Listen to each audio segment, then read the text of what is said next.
Hello everybody, welcome to the stream as promised on a Monday this time. Recording the Private Citizen nonetheless. A bit late, I had a lot of stuff to do today. And then I really wanted to get a workout in before. So I did that, now I'm ready. Today we're going to be talking about the EU copyright reform, which went into effect in Germany. Probably the last country to pass it into law, and of course upload filters and why that is dangerous for free speech, which it is. As usual, I'm recording a podcast right now, which means I won't be interacting as much as you might be used to on Twitch. And let's get right into it because without further ado, because I'm late. We gotta get this done. So let's do a quick test recording here. 1, 2, 3. This is a test recording. We're testing the recording.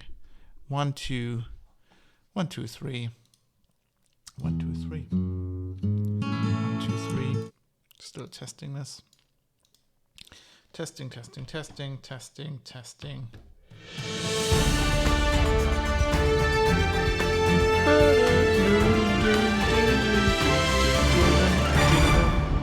Good. So let's do a quick test recording here. 1, 2, 3.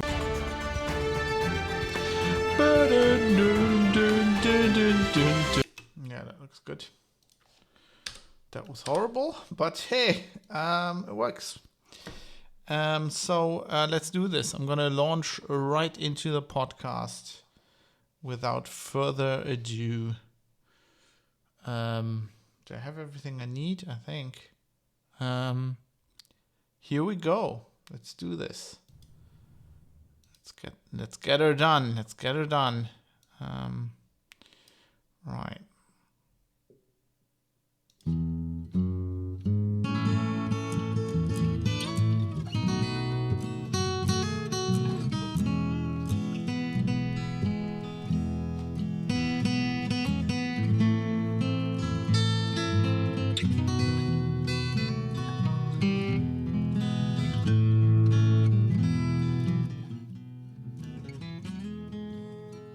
You're listening to The Private Citizen, defending your right to have something to hide. This is episode 73 for Monday, the 7th of June, 2021. A great time to be a podcaster. Hello everybody, my name is Fab. I'm coming to you from the warm city of Düsseldorf in Germany. We got some nice weather. Looks like summer has come. We got some nice weather, but some shitty laws. Thanks for being here as usual. The live recording is on Twitch on a Monday this time because I don't know. There might be some vaccination issues on Wednesday, and I don't want to record a podcast while the blood's clotting in my brain or whatever's gonna happen. So we're here on a Monday, which is fortunate because today I'm gonna talk about the EU copyright reform. I'm gonna talk about it because it was written into law in Germany today on this very day, and it is Germany is probably the last country to sign this into law. And I'm going to explain why this bloody law is really bad for journalism and free speech, and why this is... it's a great time to be a podcaster. Yeah, why it's a great time to be a podcaster right now. That was Adam Curry. I think he was talking about something else there, but it's pretty much... It's pretty much applies right now. This is just one more of the issues we are facing. That'll just make you happy to be a podcaster on your own platform. Where you don't have to abide by any corporation. and you're responsible for your own stuff and your own, you know. I mean, I'm responsible to the same laws, but I can decide when I can put up, and I don't have to like filter my own stuff. Anyway, we're gonna talk about today the copyright reform. But before we do that, I want to quickly drop a little plug here for another project I'm doing. So there's this little podcast, the second podcast I've started called Escape the Talk Show, where me and my good friend Jonathan are playing this Russian shooter game, and we are talking about things while we do that. It's kind of like, we're talking about life, the universe, and everything pretty much. It's a lot more banter than this. Is a lot less political. It's a fun show, and if you don't care about Escape from Tarkov, which is the game we're playing, that doesn't matter. That's just we just use that as some fun background atmosphere, and this is very atmospheric, including the weather, rain often, or being shot at. It's quite fun. So check that out. Maybe you'll like it. And with that, let's launch into our.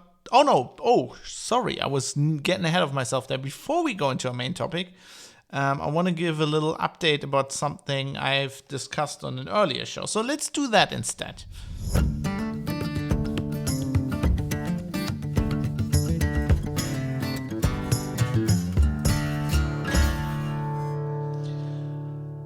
Rightio. Yes, so in episode 58 of the show, I had talked about this is originating for something that was a discussion in the Discord channel, and there was somebody shared a video, I think, but we were basically talking about automatic license plate recognition, and how you can do that, and how pretty much anybody can do that these days. And I talked a little bit about that, how easy it is to do that kind of thing, with machine learning and some openly available tools. That was episode 58, titled Ubiquitous License Plate Recognition. And I talked a little bit about the legal situation in Germany. Now, that has just recently changed last week, with the government saying they want to change the Strafprozessordnung, very German word. I don't really know what the English term for that is. It's basically the rules, the policy that governs the police when they want to do. It's about like when they, for example, can search your home. Usually that was always between, I think, 6 and 9 in the evening, and now one change is they can do it in the middle of the night. Because of the cyberbunker case, they were putting that forward as a reason, which I also talked about on the show at some point, where they, the hackers, they work at night, and we're gonna have to get them while they're in front of their computer, while they're actually hacking. I thought that was hilarious. Yeah, so that was one of the changes. Another change is that they will allow automatic license plate scanners. Oh God, my show notes. I'm fixing the show notes here as we go. For some reason, this says automatic license scanners. We don't want that. License plate scanners. Also called ANPR. Automatic number plate recognition, I think, is the term for it. And it's it used to be, so it was never like illegal, but the German police used it in the past in some cases where the constitutional court said that we think that's unconstitutional. One was the case I was talking about in that previous episode about like that highway, the guy who shot at other cars, the trucker who shot at other cars on the highway. And so the police had this problem where they didn't know in which cases they could use this, which caused them to not really use it a lot. Now the government deciding unilaterally, as a great coalition is apt to do, that they now can do this. Basically, they just it doesn't even need a court order. It just needs a justification by either the public prosecutor's office or the police even themselves. In some cases, they can also just do that in spoken form. They don't have to write it down. They have to justify it later or whatever. But basically, they're going to use it all the time now. The law kind of makes it sound like it'll be used for stuff like manslaughter, murder cases, stuff like that, large drug smuggling operations, and of course, terrorism, which is always, which they always, that's always kind of like child porn. That's what they always claim. I just want to update everybody on that. I mean, it's this is another point in the long line of law changes in Germany where you just go, well, it's a great coalition, and they're just tightening the screws, and it's getting worse and worse. I mean, the pandemic was just an accelerator with this kind of shit, where they're taking rights we have as citizens away left and right, and they're just making more and more draconian measures everywhere, even though it doesn't like stuff like this, of course, specifically doesn't have anything to do with the pandemic. But like as I've often talked about when I talked about like civil liberties and what's happening with in case of the coronavirus scare and all of that, it just when they can do something like this and people don't they don't rebel, when they say, okay, you can't go out after 9 o'clock now, or you can't do this, you have to wear wear your face diaper when you go to the shop. When you do this kind of thing, and then you just get people used to just saying, yeah, right, whatever, the state knows best. And that seems to be what they're doing. It doesn't seem to be only Germany. It seems to be pretty much all across the board, all over the world. I was just talking with Jonathan. I don't think it was on that podcast I plugged earlier, but we were running around in Tarkov, probably streaming or something. We do this a lot, and then we just talk about shit.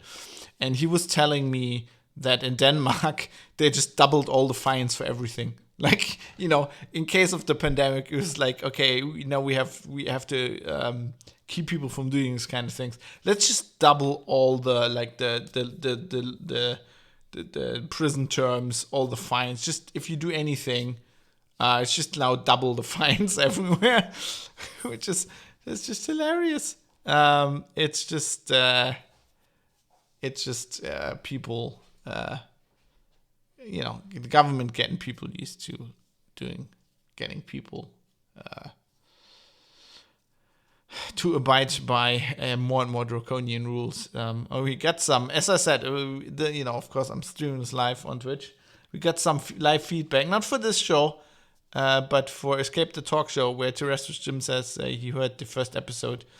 But my first impression is that I sorely missed the visual element of seeing you guys play. But maybe it needs some getting used to. I think, yes, I don't think you need to see us play. That's not the point.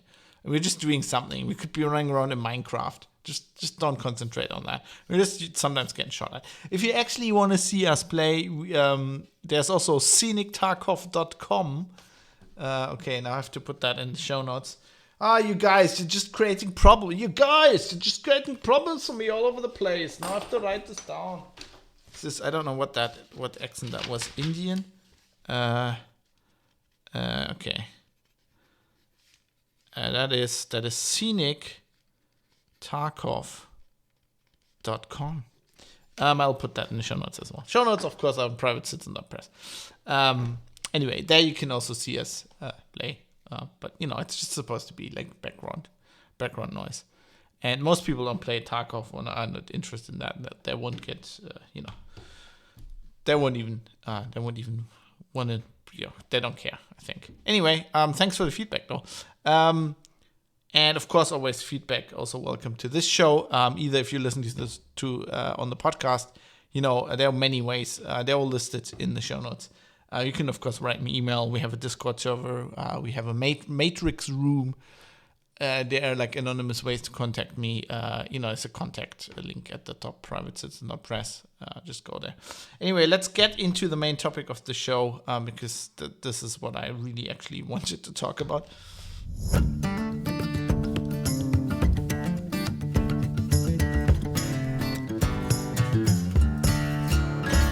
So let's talk about the EU copyright reform, or as it is officially known, the EU almost as good as the German government with making up cumbersome names, the Directive on Copyright in the Digital Single Market, which is something I haven't talked about on this show. I've covered on my blog at fab.industries, but especially in German, because, it was a topic in German politics. But I've covered this in the past. I've written about it. There were lots of demonstrations about 2 years ago against this. And then people seem to have just given up. And it looks like the lobbyists got what they wanted. The biggest problem with this whole copyright reform is Article 17, which used to be Article 13. They renamed it just to confuse everybody, the fuckers. It is, it forces platform providers, specifically aimed at YouTube, I think, nobody disputes that, to implement things called upload filters. That's what they have become known colloquially, i.e., if you want to upload content, a video, but it also applies to like photos on Twitter or text. I guess forum providers will have to implement. And then there's some rule like under which if you don't have that many users, I think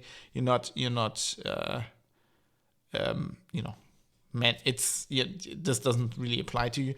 But, Facebook, Twitter, it wouldn't really apply to Twitter as well because the messages are generally pretty short, but, it would. Because the limit is actually very few characters, I think. I'd forgotten how long I'd have to look it up, but it's like relatively short. I think the full name of the copyright reform of the law is bigger than actually the bit you are allowed to just quote. But Facebook, of course, this would apply to. So it's generally it is aimed at big platforms, but that's not really what worries me. It's what I'm thinking about is the impact on the user, because it'll affect all users of social networks and of these platforms. And of course, upload filters mean they have to check when you upload that whatever the user uploads does not violate any copyright. And this turns around a thing that was, there was the assumption so far, generally in law, pretty much all over the world, that content platforms, social networks, big companies running these things were up. There's this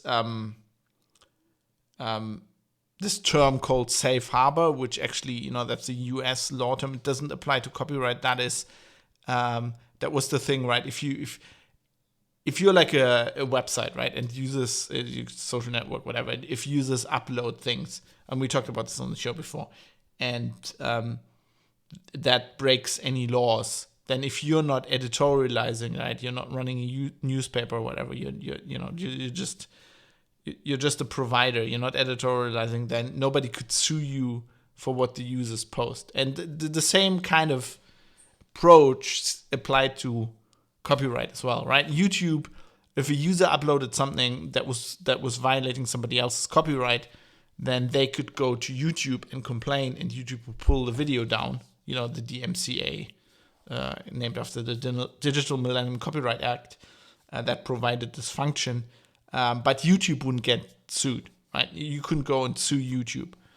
Now, what happened is, in effect, large rights holders, talking music, movie, and publishing industries, they were basically of the opinion that Google, via YouTube, was making too much money from illegally uploaded stuff. So their content being uploaded, people watching it, like uploaded illegally, people watching it, and YouTube generating ad revenue. So they went and lobbied the EU government to create this legislation, which basically means, upload providers now have to check everything you upload, because if they don't, they will be liable, which is a problem. Now, before we get further into this topic, I think a small discourse in copyright is in order. Because many people, and I've started encountering this when I was doing Linux Outlaws, where we were talking a lot about copyleft licenses, open source licenses, and they are all copyright licenses. So the way by which you enforce open source and copyleft is by copyright. Software code is considered a work and falls under copyright. So this is when I first ran into people who do not understand how copyright works. And this is where I learned a lot of this stuff. And these days, especially younger people, I would say from the young millennials, me being at the very end of the age range of a millennial, younger millennials, and especially Zoomers, seem to generally have no fucking idea how copyright works. And this is a pet peeve of mine. You often see YouTubers and streamers on Twitch or whatever talk about non-copyright music, in air quotes, or copyright music. And to me, that makes it clear that these people don't understand one of the most basic principles of copyright, which I want to explain here, because we need this understanding to go further to understand, that there's no way around this, right? You could think, well, if I'd upload something that's not copyrighted, how can they upload filter that, right? But the problem is there is no such thing as something not being copyrighted. Because in 1952, there was a thing called the Universal Copyright Convention, which is also often called the Geneva Convention. And that basically unified copyright, or large parts of how copyright works, all over the world. Like all the Western countries are in there. So pretty much all over the world where they care about copyright. Right? We're not talking China. But, countries like that, most of how copyright works was homogenized, which is weird, because I don't think, obviously when I'm talking about this, you gotta understand I'm no lawyer. Obviously, this is not legal advice. I mean, come on. But as far as I understand, there's no other precedent pretty much in law where basically the way something works the same all over the world, right? That is very seldomly the case, especially not by accident, but by people getting together and discussing this. And the first step in this direction actually was in 1886. That was the Berne Convention. And that basically already homogenized copyright law pretty much all over the world, except a few countries, including the United States. North America wasn't in there. And so what the Geneva Convention, the Universal Copyright Convention, basically did was pull the US and some other countries into this whole way of copyright, how copyright works.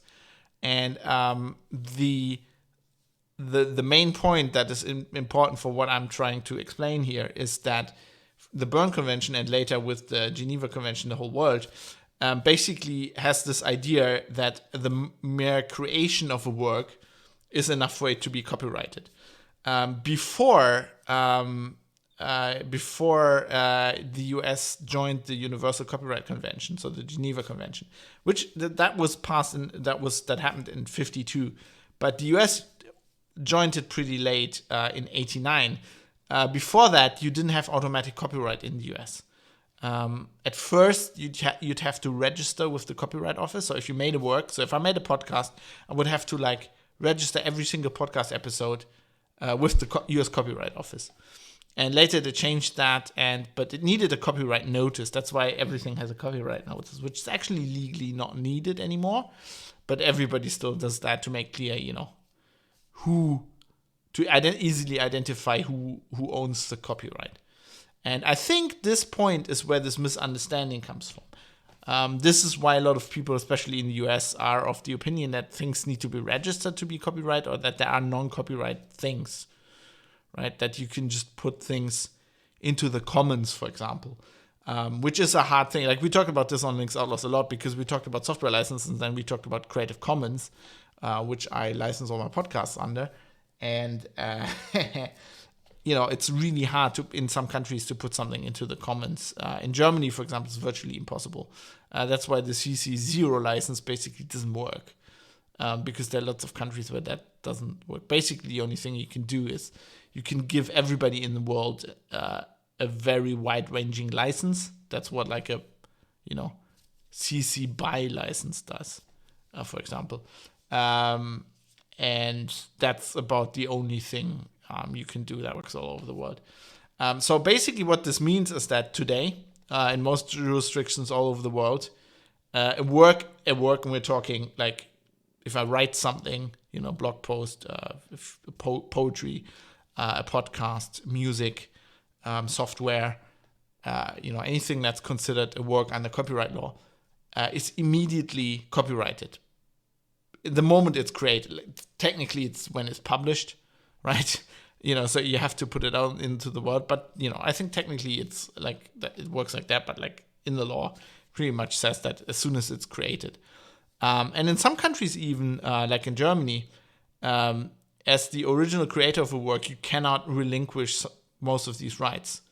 So in Germany, if I create something and I say this is not copyrighted, that doesn't work. It's legally not possible.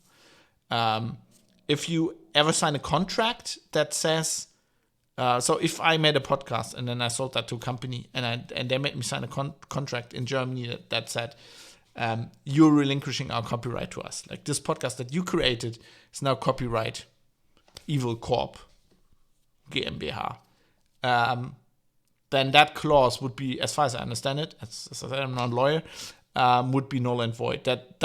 You can't do that in Germany. You have what's called a moral right to be identified as the author of your work. The closest thing you can do, and you, as a journalist, as a freelance journalist, for example, you do this often, or even as an employed journalist, it's in your employment contract. You can give someone an exclusive license. Right? Back in the day when I was writing for Heise, I was employed for Heise. Their employment contract said that everything I write on the job, they have an exclusive license to. But they can't take some of the rights I have by creating the right under copyright away. You cannot take that away. But, an exclusive license would, for example, mean that an article I read for Heise, I couldn't publish on my personal blog without their permission. But, under German copyright law, and I think in some other countries, I think the UK has some similar things. That's why the books always say in the beginning, UK books always say this asserts the legal right of the author to be identified with this work and stuff like that. It works kind of the same. That's actually where the right part in the term copyright comes from. It's a right you get. It's not like a I don't know, it's not a contractual thing or whatever. It is a right. What they mean is if you create a work, you get granted certain rights by the act of creating this work. Anyway, we needed to talk about this because this will show you that everything you touch, everything has copyright attached to it. If you take a photo yourself and you upload that to Twitter, that has your copyright on it. But if you just download a picture of the internet, doesn't matter if the guy put it on the website. If some guy puts a photo on his website and says, you can take this, you can do whatever you want with this, I give you the permission, right? You can probably legally upload it to Twitter. But he still has rights under copyright. He is the author of the work under copyright. You cannot take that away. And that's that's where the problems start with these upload filters. Because let's say somebody publishes a picture on his website, says you can do whatever you want with that. I take the photo, and he deletes that blog post. But I, still assume I have the right, probably have the right, and then I upload the picture. If that would get, technically how upload filters work right now, that wouldn't get flagged, right?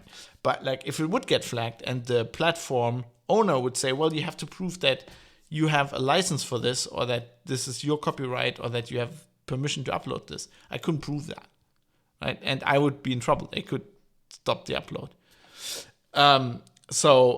Right, the only ways to prove anything like that is either you are the copyright holder and you can show that somehow, which can be hard in some cases, or you have a license.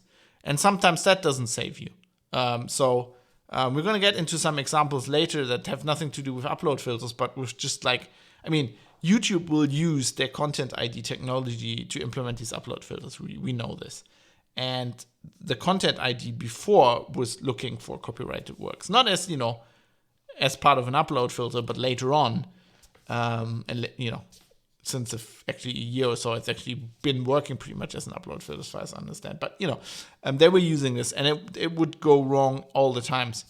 For example, I used to have a podcast where I used a song from Hulkov, who is, well, it wasn't Hulkov, it was like, there's an artist called Hulkov. He's pretty cool Swedish dude, does some metal.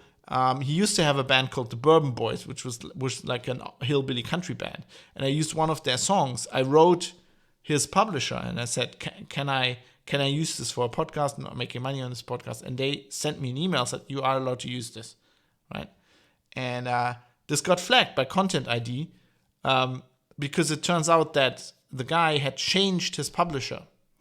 And there was an older publisher who used to have the rights to this song, didn't have it anymore, but was still like flagging it and was still preventing my uploads on YouTube and demonetizing my, not that I was making money on it, but like copyright claiming under DMCA this. And it actually, I had to go through a whole rigmarole, which took like, I think almost months, maybe 2 months, to just, get somebody at fucking Google, because Google doesn't have people you can talk to fucking unflag this, because I was like, I have a license. I'm allowed to use this.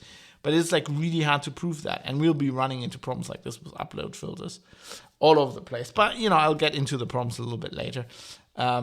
I just want to point out, before we move on, I want to point out some other thing. I'm certainly not against copyright.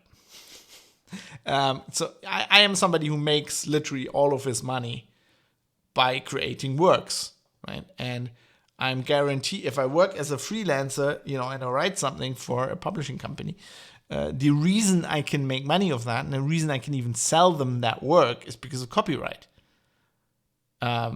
And so I'm not against copyright.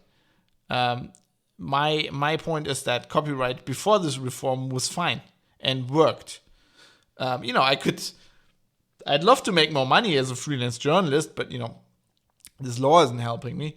The only thing this law is doing is increase profits of the music industry, the movie industry, and also big publishing companies. And if you look these companies up, you will see, if you look up their statements, right, their revenue statements, you will see they make profits of millions or even billions of euros every year. Profits, right? They're making money. Especially, I know this from the publishing industry, the big publishing companies that run all the newspapers, where we're like, oh, we have to fire people, we can't make money with journalism. They make profits in the millions, right? They're not bankrupting themselves running these publishing companies. They make a lot of money. These people make a lot of money. So you can't tell me that, like, without this law, they wouldn't survive. That's basically what they said in a lot of, like, the public discussions about this, which is complete and utter bullshit. Like, the only reason to pass a law like this is because these people are greedy. It's pure, unadulterated greed is what this is. And it only protects the interests of big companies. And I think this is especially bad because, a law like this, kicking like the little guy or whatever, or kicking the public and making more money for companies is nothing special. But we are in a very special situation here because, not even looking at the music industry, the movie industry, I don't really care about those. I'm not a musician. I'm a journalist. And journalism is fucked right now. If you go to the show notes, there's like all the stuff I used for this is in there. I have links. I have a link to just like the journalism tag for this show, where like you get all the episodes about journalism, and where I've documented and discussed with people why journalism is so bad, like what the problems are. And it's pretty much this traditional model of journalism where you have a publisher who wants to make a lot of money, that's failing, because they're making less and less money. They're still making millions. They're still driving around in luxury cars and living in big mansions, but they're making less and less money, which is why they try to shave the bottom line and they fire people, which is why journalists don't have time to do fucking journalism. They don't have time to do research. They're getting paid badly. I've seen this all firsthand. And the real problem here is that journalism is just it's not like movies or fucking, music. I mean, we all like movies and music, but at the end of the day, it's entertainment. Journalism is not entertainment. Journalism fulfills a very important role in our societies. In some societies, it's called a pillar of democracy. And we've seen this failing badly in the last few years. We've seen this in the US, where, through the whole Trump era, there's a huge rift now between people considering themselves conservatives and progressives, or Democrats and Republicans, the left and the right. There's a huge rift that goes through society, which is no little fault of journalism, which has constantly been driving this rift. And the horrendous reporting and the shitty reporting has just helped create this. And I've talked about this on the show a lot. I've ragged a lot on the New York Times, for example, for just being shit. They're not the only ones, but they're very shit. Then there's if you're talking about the pandemic, there's this, what I think is a horrendous misunderstanding of reality, which has happened because journalists are fucking idiots. They don't know the difference between DNA and RNA. They don't know fucking anything. They're just a mask helps. It's science. Right? They don't, I've talked to people who've written articles like this who don't know what PubMed is. And I'm not even in the field. That's they can't do basic research. Even if they know what PubMed is, they don't like a paper and they can't fucking read, they have never learned to read a scientific paper. Right? They just read the synopsis or, they just read the intro. They never read actually the parts of the paper where the challenges are discussed and what it doesn't do, which what it didn't prove, which is the important thing. It's just mind blowing. So our journalism is shit already, right? We don't need to make it less shit. And kind of the only thing right now that is making it less shit, at least in my opinion, is the little guy. I mean, this is why I'm doing things like this. This is why I'm doing this podcast. I believe in this kind of stuff.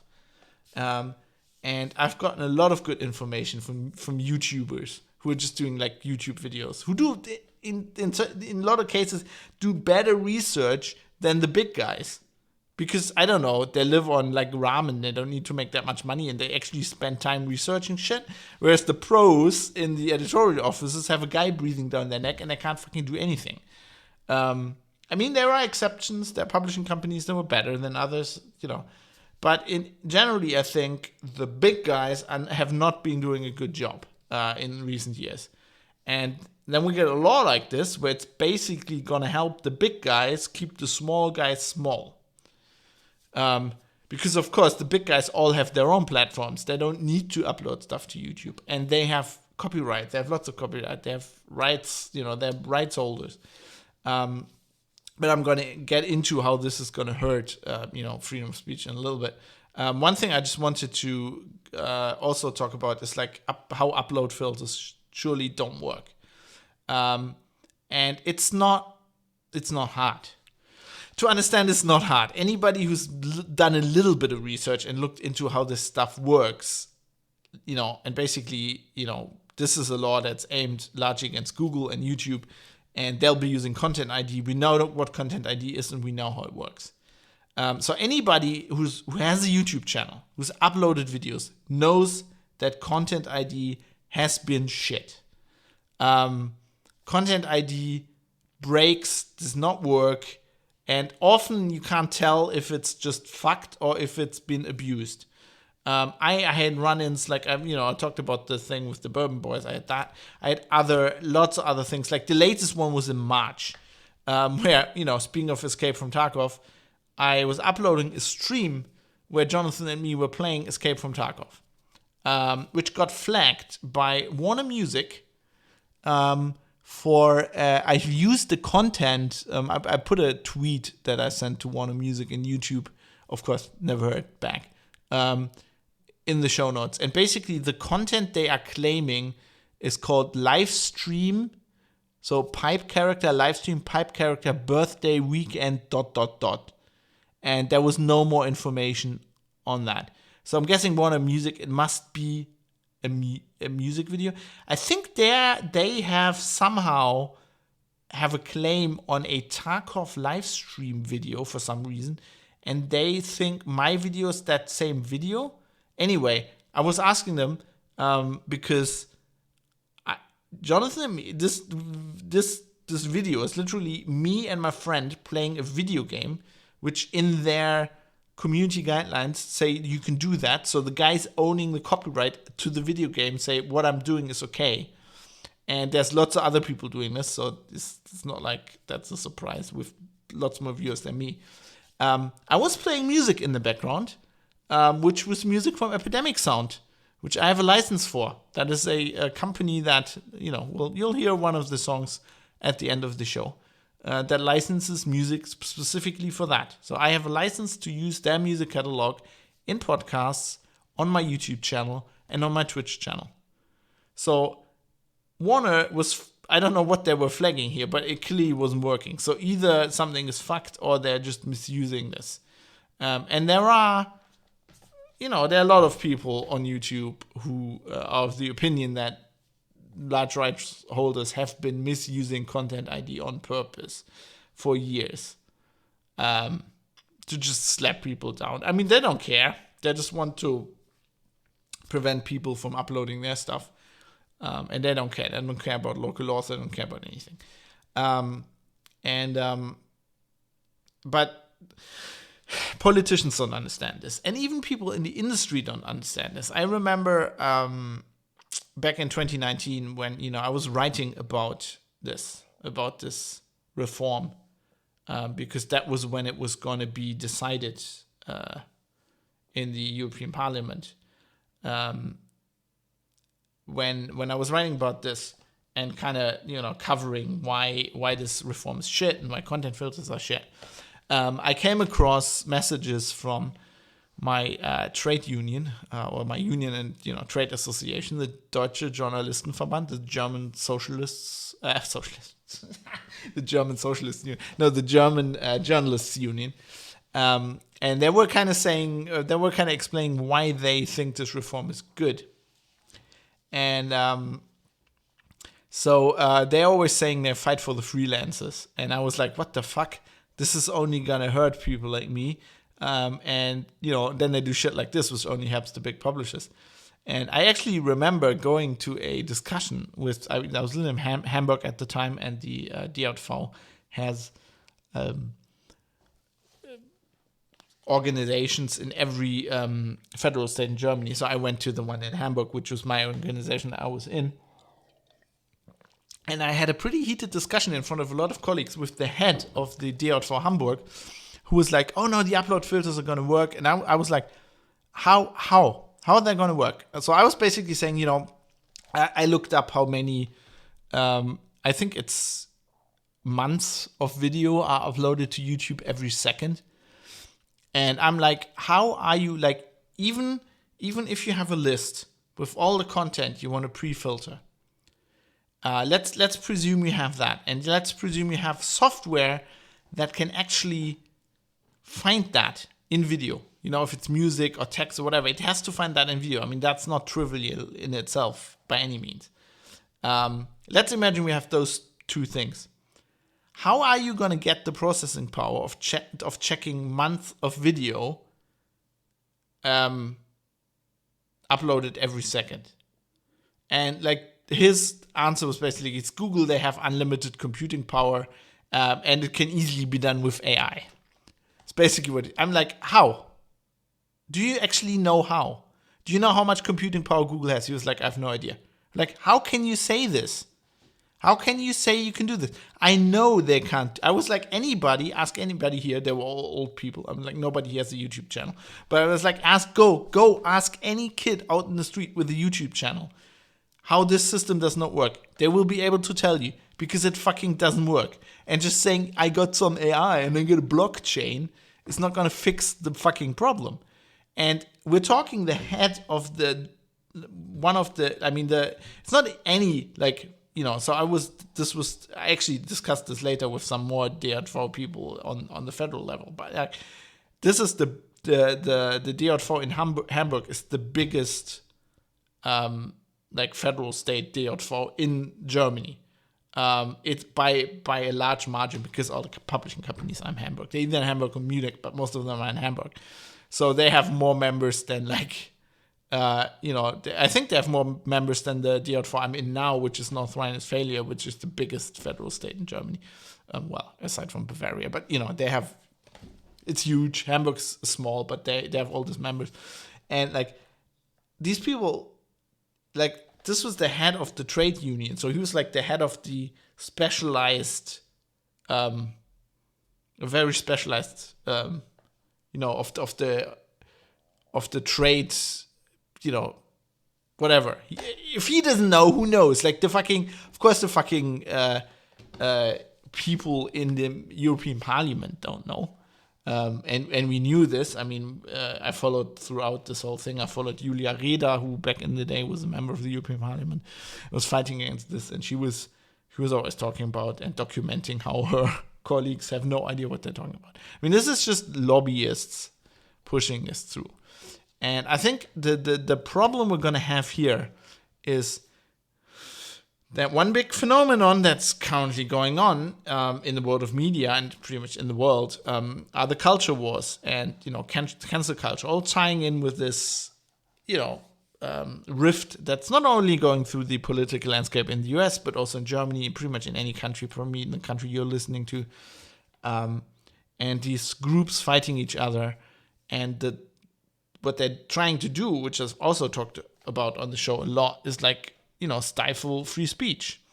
And there are many people these days who have the opinion that if you have a different opinion than them, you shouldn't be able to publish that.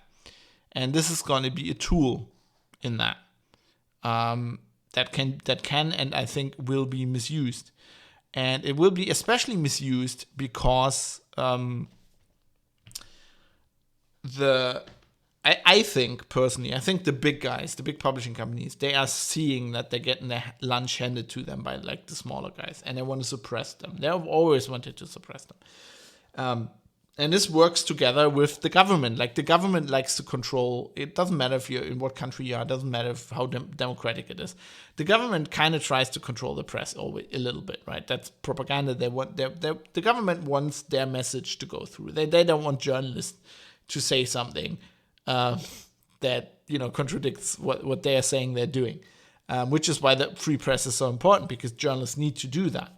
Now, a good way to minimize that, you can never completely control that in a democracy, but a good way to minimize that is to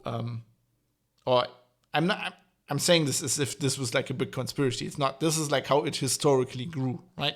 You had very few people with a printing press. You had very few people running a television channel or running a radio channel.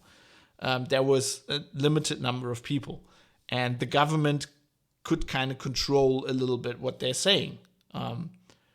And they did this in various ways. They co-opted people in different ways. In an easy way. So in Germany, we have the Bundespressekonferenz, which is like it's kind of like in the US, they have the same thing too. It's like when the government, makes a statement, whatever. There's a room with journalists there, and you can't just go there. Like they invite you. You have to be invited, and you have to be right. And you can control who's there to a certain degree. And you can give people favors, or you can, if you're a politician and you're a friend with a guy who runs a publishing company, you can probably exert some influence. I mean, this is not conspiracy theories. This is how it works. This is how the trade has worked.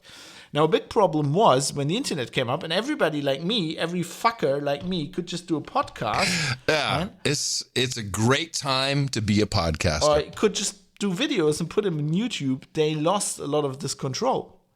And I think this is, I'm not saying this law was passed because of this, but I have a feeling in the back of the minds of some of the politicians, they realize that this is good for them. That if this gets used by the publishing companies to keep the little guys down, right, then it goes a little bit back to the way it was. And I mean, yes, this is a great time to be a podcaster. Why is that? Because I can just have my own server, put my audio files on there, and serve them from it. And that is true. That's something that Adam Curry and John C. Dvorak on No Agenda say all the time.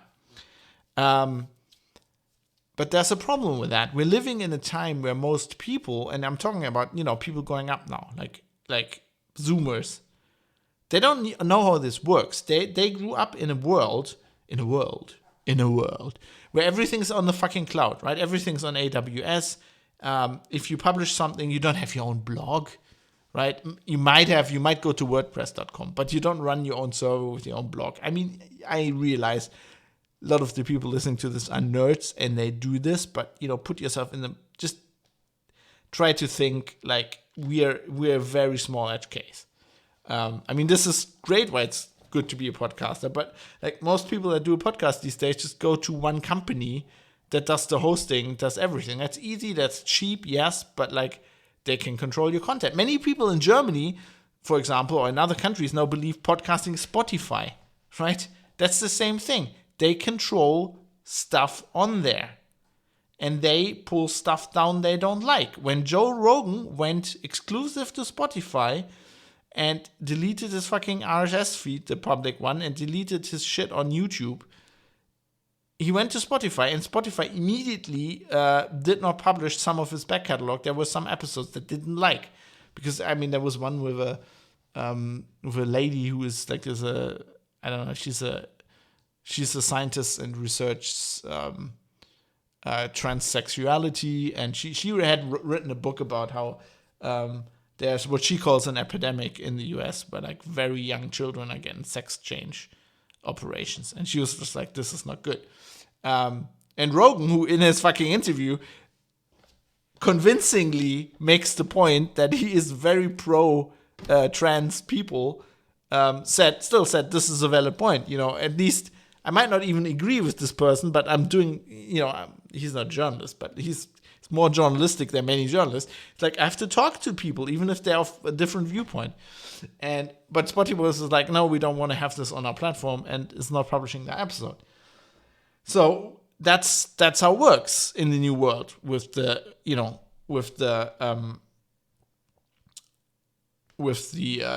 culture wars. Of course, if you're just doing your own podcast like me and I'm talking, and I have all the rights to if this podcast goes on YouTube, right? I stream this live on Twitch, and then I cut it together to I don't cut it. I cut like the waiting screen at the end and the back off, and then upload it to YouTube. So you can watch me on YouTube record this. And it could never, if the system works, it could never ever be flagged. I never play any copyrighted music on here, right? I have a license to the intro song.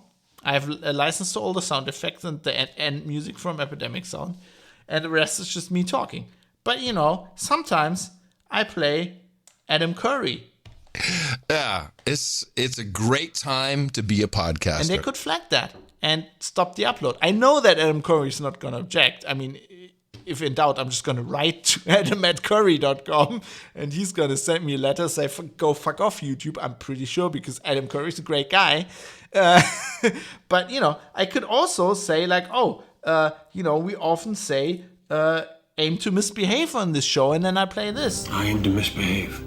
Which is from Firefly, which is that's copyrighted work by Fox, I think. Right? So they could pull that off.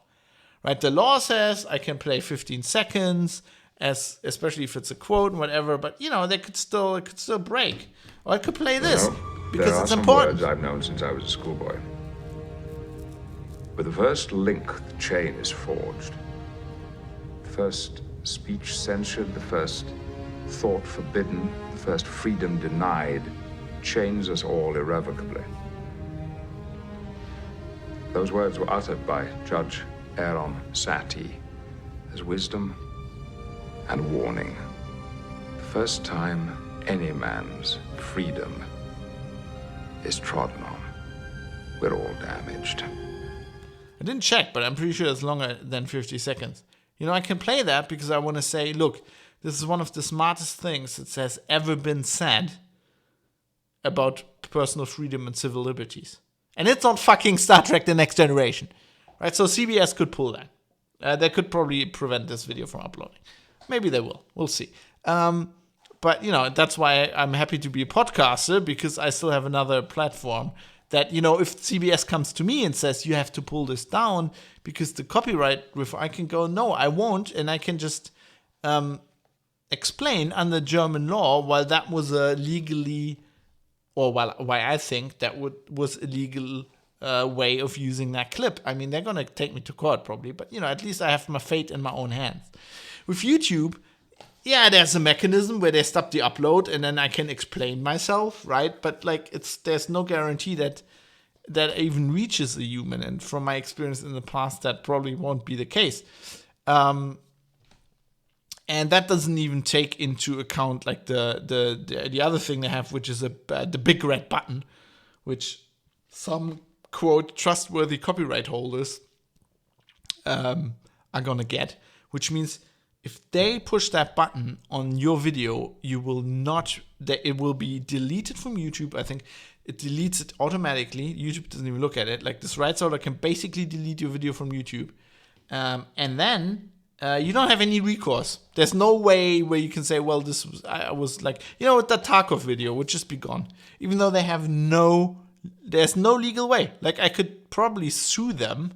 I don't think even I can under this law, because I think it's only easy for like non-commercial trade unions or whatever to sue them. But like, you know, I could sue them. I would probably win because like they have no fucking claim, but, you know, couldn't afford that.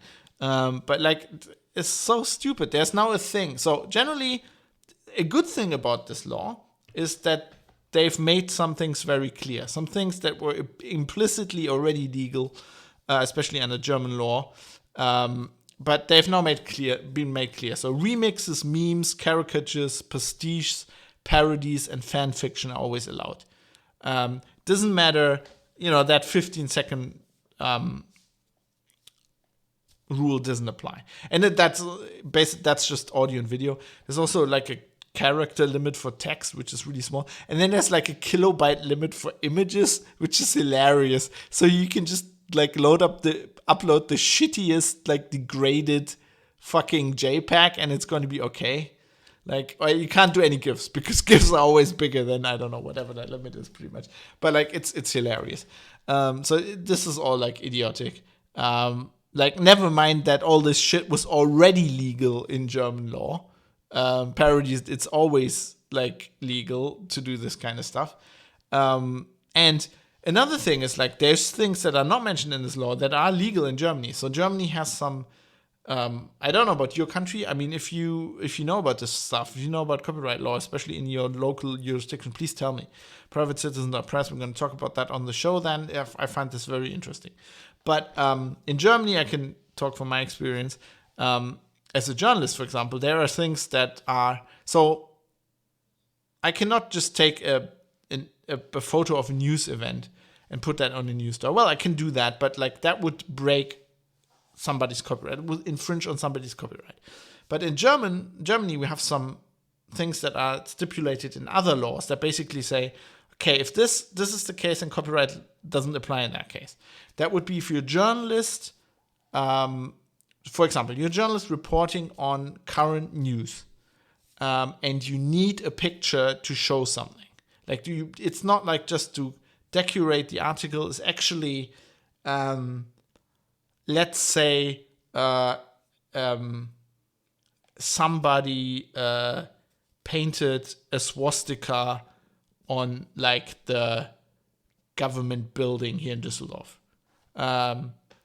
And then some photographer took a picture, it's like licensed Getty Images or whatever. If I'm reporting on that, there's a strong case that I could take that image because I need to kind of prove that this happened. or there's an aspect that I actually need to show, then I can take that image, and anybody who has a copyright claim to that wouldn't be valid. Same as, if there's actually, a politician could give a speech. It would be relatively long, but it's like there's like an important passage in there, whatever. I can always quote that as a journalist. Like normally the copyright holder could say, "This is my work. You're not allowed to quote this." It's different if it's in a public place, whatever. But like as a journalist, I can. There's some exception. How is YouTube how is a software pro, even a fucking intern or whoever's gonna do this at YouTube is not gonna be able to figure this out? We know this. We know this already. I mean, we have experience with this. So I have a video. I have some links later that if you are more interested in others, in stuff that goes a little bit further, and they're in German. If you're interested in this, I have a link to a guy called Christian Solmecke, who's an actual lawyer on YouTube who talks about these things. And this was before upload filters, but he did a video on, I think a rapper did a song. Don't quote me on this. I actually didn't watch the video. I just read some stuff about it. A rapper did a song, and there was some stuff in the song that was controversial, where like people were saying, "Is that illegal?" So Solmecke, the lawyer, went through the song line by line, and explained, "Okay, this would be illegal. This is okay, whatever."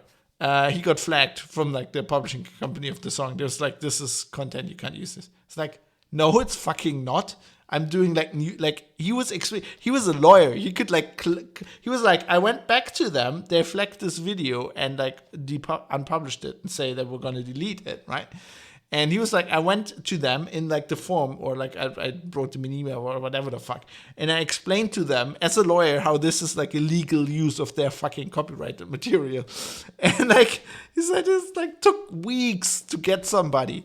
So basically his point was, at some point, is like, it's basically the same as upload filters already back then, because that like he uploaded his video and that hit immediately, and the video was unpublished for a few weeks. So it's like it's hilarious. So we know that these things don't work. We know this, and they're not gonna make him magically work. And it's like, this. If I'm allowed to use this as a journalist because I'm reporting on news, if they just then like, even if they don't delete the video, if they just like, if I can't upload it and then I have to like fill out a form and it takes 2 days for them to go, yeah, it's actually rightful use, you can upload it now. Like, we're talking news. Per definition, a thing of the moment. At that moment, it's gone, right? That doesn't even matter. Why are we even doing this? It's even not even worth it anymore. And then there's other things. There's like a clause. There's some clause they put in at the very last minute, where like the sports, I think it was the German Football League, basically put this in.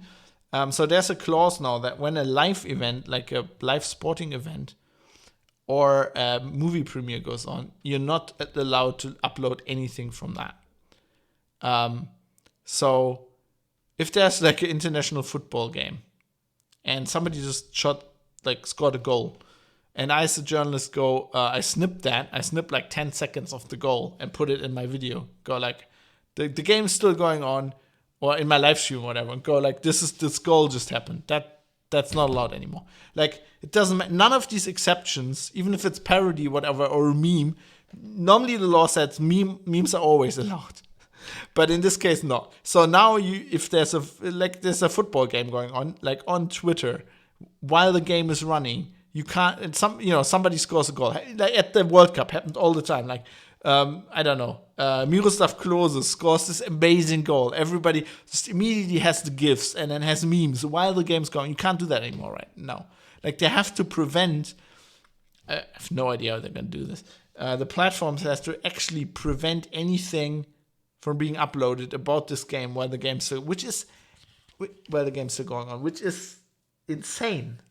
Like, the technical requirement is insane. The whole idea is insane. Why are they doing that? Like, a 15-second meme is not going to prevent me from watching the games. I mean, it does the opposite. It makes people tune in. This is like hilariously bad. We don't know how this is going to affect. I don't even know if YouTube upload filter are in effect, because they should be from today. The law is in effect today. But this being I have to look, the 7th of June. Just had to look at my watch. It's been a long day. But they have till the 1st of August to comply with the technical means. I don't know how Twitter is going to do this. I mean, YouTube at least has a chance. They have content ID. But what are Facebook and Twitter going to do? No idea. It's nice how they take public input when these laws are being drafted, says Mode 7. Yeah, I mean, they obviously don't do that because there were hundreds of thousands of people on the streets that said this is idiotic. But I've given up this illusion for a long time. But it's like really nice how they're not even listening. Obviously, when they drafted this shit, they did not listen to people that know how the technology works. And they never do that. It's like with the encryption laws we talk about and shit. They don't know how the technology works. They just listen to some random fucking lobbyist from some company or rights holder organization or whatever the fuck. It's just disappointing. Well, one of the good things about Brexit, I at some point I was I'm surprised. I'm surprised that I'm even saying this. Wait, guys, I'm gonna have to flag this. I'm gonna have to take a break here. I don't know why my. Oops. Let me not show any information here. I don't know if there is any, but I don't know why my bot isn't like banning these people.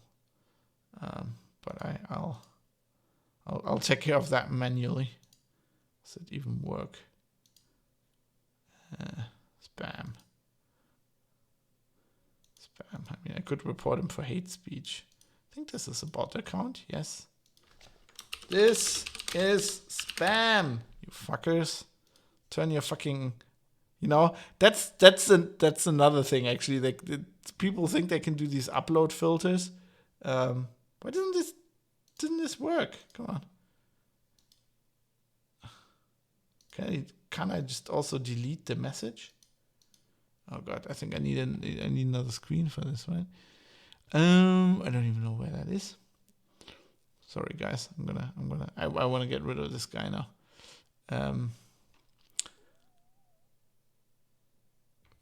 Don't click it. It's probably gonna infect you, and then it's my fault. Actually, I think I have to. There's like some requirement from Twitch that I fucking have to moderate shit like this, because Twitch is also insane. How do I do this? Where's this fucking why doesn't Twitch give me like an easy way to do this? How does this even work? How do I delete this message? I want to delete this message. Delete the message. No. Come on, Twitch. Where can I do this? I'm going to get back to this podcast in a second. I don't even know. I have to go back and I've now completely forgotten what I was talking about.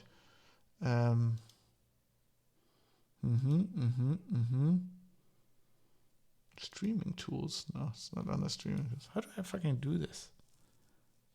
Oh, well, okay. I'm gonna. Let's keep it at that. Let's not overdo it. Anyway, here to figure out where we were. What was I saying? I'm surprised that I'm even saying this. Wait, guys, I'm gonna have to about Brexit. Well, one of the good things about Brexit.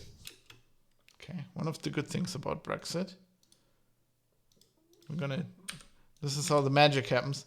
I'm gonna do this seamlessly.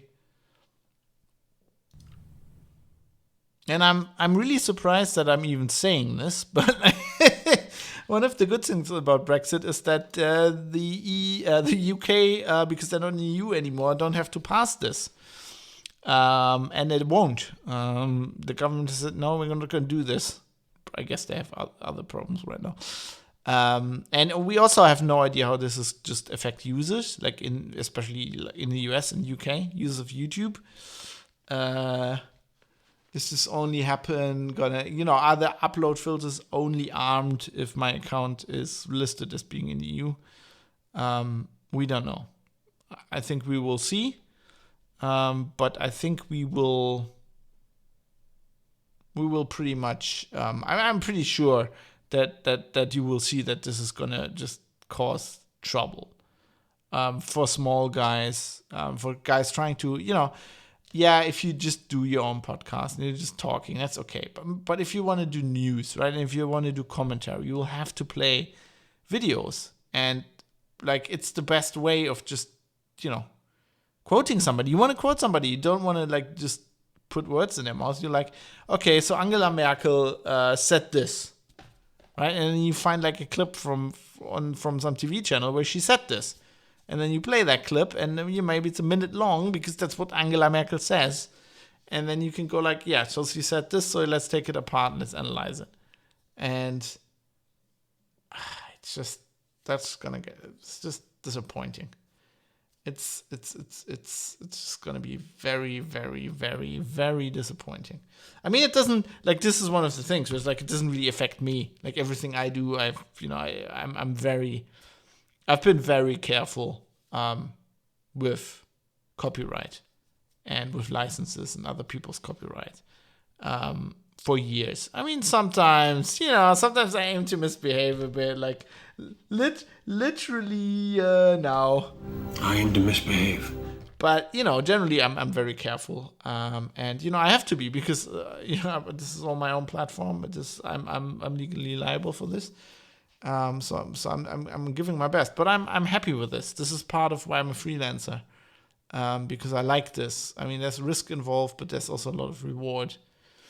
And I mean, there's a reason why I pay for Epidemic Sound. Because I want to have some music in my streams and some sound effects.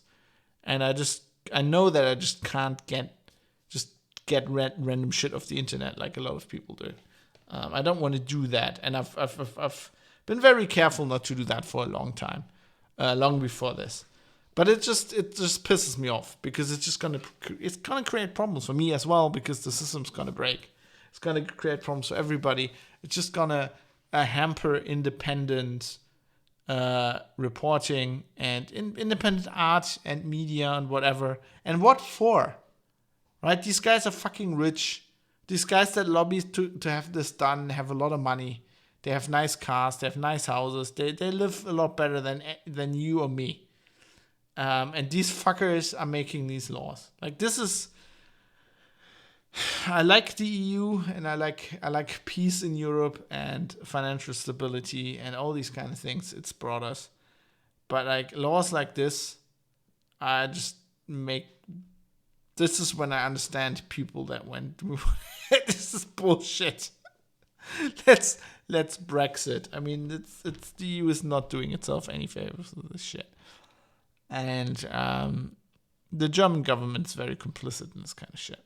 So, I don't know. It's very depressing, but I think, it's something we need to talk about. If you disagree, maybe you're rights holder.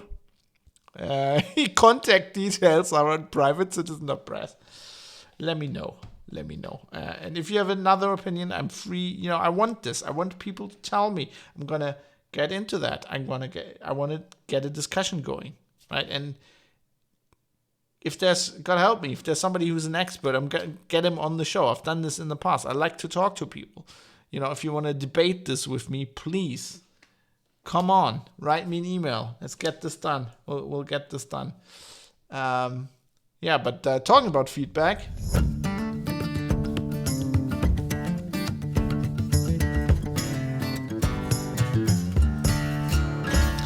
We actually had a nice discussion. I mentioned the Discord channel earlier. We had a nice discussion in the Discord channel about email privacy, which seems quite a lot of producers are interested in, and especially Funky Duck provided some nice insights there.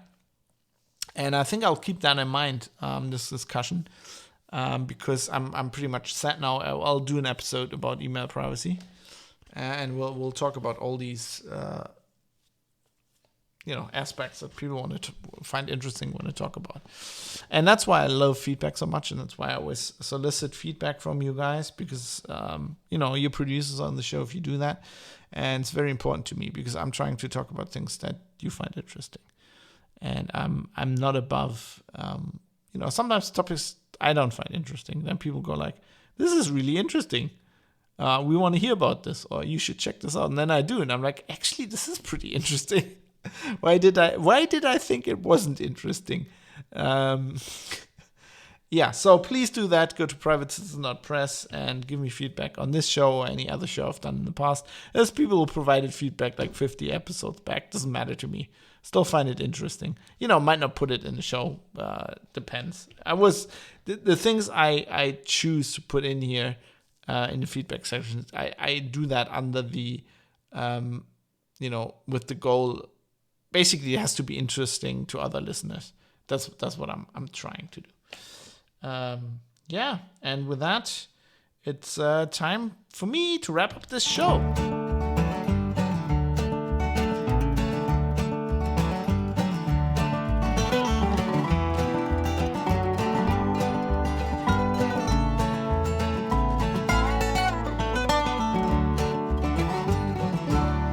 Licensed jingle from Epidemic Sound. Speaking of that, as you can tell, I'm running, a lot of my own infrastructure. I mean, I have people like Bytemark who help me out with the hosting, which is great, which is actually a great service to free speech, which I'm very proud of and very happy for. But I have to pay some stuff, including Epidemic Sound. So if you want to help out. This show is produced under the value for value model. I'm going into that every show, so I'm not going to do that today. There's a link in the show notes that explains what it is. Basically, it's kind of like you decide your own price, but I don't want to pressure anybody into doing this. I just mention this all the time because I have new listeners and I have to tell everybody. But you don't need to feel pressured. If you don't want to or you can't, support me, that's all fine. You could always, support feedback or give me ideas for new topics. Like Funky Duck did, and that also helps. If you want to help out, I have a Patreon. There's a link in the show notes, and also you can send money to PayPal to the email address producers@fab.industries, and it will get to me. And the people who did that, who keep the show on the air for this episode, are Georges, Steve Hose, Butterbeans, Jonathan M. Heathy, Michael Mullen Jensen, Dave, Vlad, Jackie Plage, 1i11G, Philipp Klostermann, Jaroslav Lichtblau, Michael Small, IKN, Kai Sears, Fadi Mansour, Bennett Piata, Joe Poser, Dirk Didi, Larry Glock, Tobias, David Potter, Matt Jellyman, Mika, Martin, Mode7, Sandman616, Dave Umrish, Mr. Amish, Avis, Drive Zero, Ricky M, Barry Williams, Jonathan Edwards, Rizal, Rodane the Insane, great name, Captain Egghead, Cam, D, RJ Tracy, No Reply, Robert Forster, Super User, Rick Bragg, and Ewan Curry. Thanks to all of you. I appreciate it a lot. I appreciate every single one of you. And I also have to thank my Twitch subscribers because, stream these live on Twitch, flaunting the upload filters. And if you subscribe there, that also helps me out monetarily. And you can do so for free if you have a Amazon Prime account. You just have to renew it every month. And the people who are my Twitch subscribers who are helping out that way are Mike Dedane, Flash Gordo, Acherontis7 or Acherontis VII, Sandman616, Mode 7 is unavailable, Redeemer F, Galtaran, Centurio Pertus, Harry Vatana, Bacon the Pork, Brigadier Sir Nils Olaf, Indie Gamiacs, and Nomd771. All of this is also listed in the show notes, of course, at privatecitizen.press. I appreciate all of you subscribers on Twitch as well, and of course Bytemark. I mentioned them before. Bytemark.co.uk. Provide me with the servers to keep this show on the road. That's it. I'll be back. This Monday. I won't be back on Wednesday, obviously, because I'm keeping that day free to recover from my vaccination. If I am still alive after that, there'll be a show at the latest, probably the Wednesday after. We'll see. I still have the hope that I have some extra topics I've lined up. I still have the hope that I can slipstream that in, but shit keeps happening. Yeah, so that's it. I'm gonna play us out. Obviously, the intro song, which I licensed, is copyright Raoul Kabezali. It's got acoustic roots, which is great. And I'm gonna play us out with the ending song this week. It's called Love and War. It's a great tune. Found this today on Epidemic Sound by a guy. It's Chester Malone feat. Lolo Gartman. Amazing song. Really like it. And Mode 7 is saying, which brand are you getting live on Twitch? I'm thinking the vaccination. AstraZeneca, the Oxford vaccine, which is why I'm joking that I might not be around for the next episode, because I'll get a blood clot and then I'm dead. If I feel the blood clot coming on, I'll be getting on my motorcycle and driving down a cliff or something, so that at least they can put on my tombstone that I died on a motorcycle. So no, I'm hoping I'll be.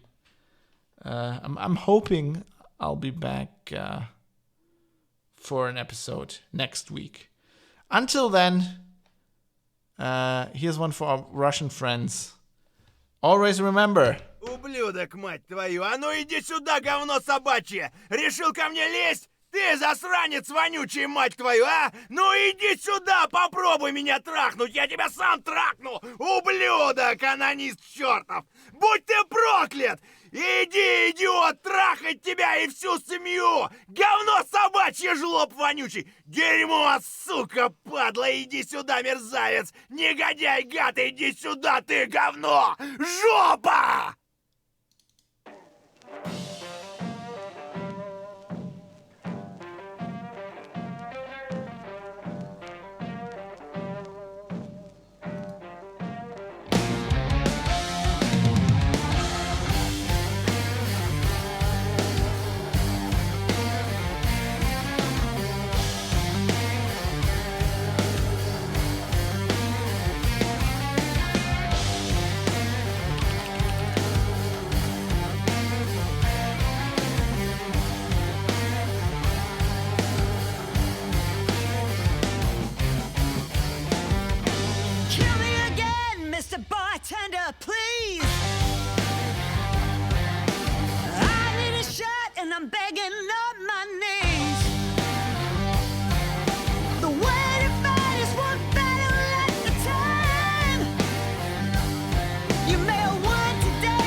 You best beware, 'cause all is fair in a leather war.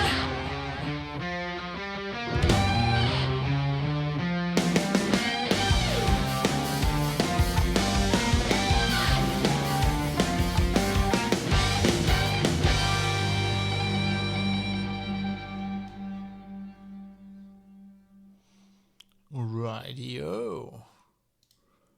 That's another one in the can. As I say. Oh, get some more music here.